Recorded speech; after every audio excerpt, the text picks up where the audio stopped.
Presented by Radhini Coach.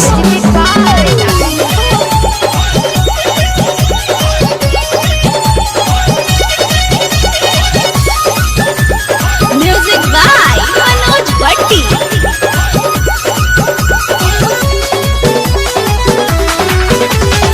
बलिया के बाली गोरखपुर कच्ची कुली, बलिया के बाली गोरखपुर कच्ची कुली, चंपारण के चोली चपका हुआ अरे और सुना दाँत मुरी काटे ला लोगावा, दाँत मुरी काटे ला लोगा, जब पहिनी ला लहंगा लखा नाउआ, जब पहिनी ला लहंगा लखा नाउआ।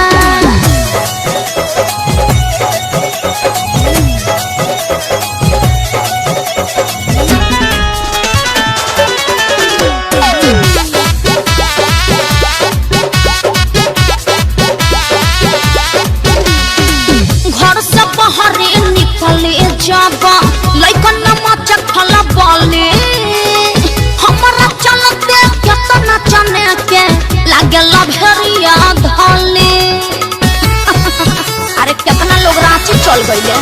घर से बाहर निकले जब लइकन नमच खला बोले, हमारा चलते केतना चने के लागे लभरिया धले। झड़िया के झुमका काशी के खजरा, झड़िया के झुमका काशी के खजरा, पटना के पाउडर गमकहुआ।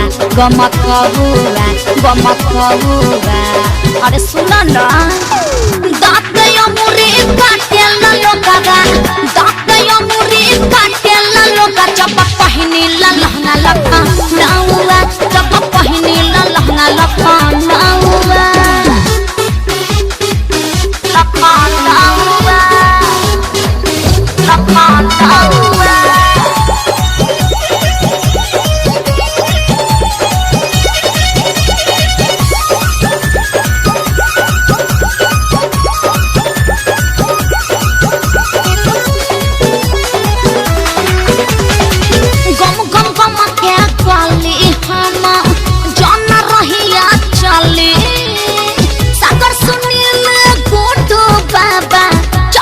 पहिया धले अरे तेरा में हम आवे वाला नहीं थे।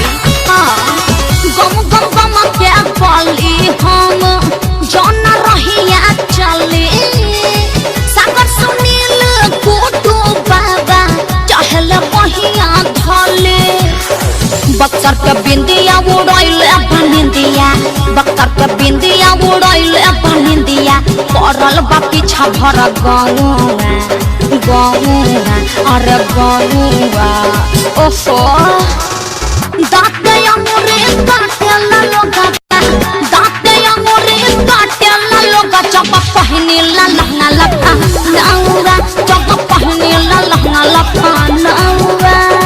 बलिया के बाली गोरखपुर कच्ची कुली, बलिया के बाली गोरखपुर कच्ची कुली, चंपारण के चोली चपका हुआ।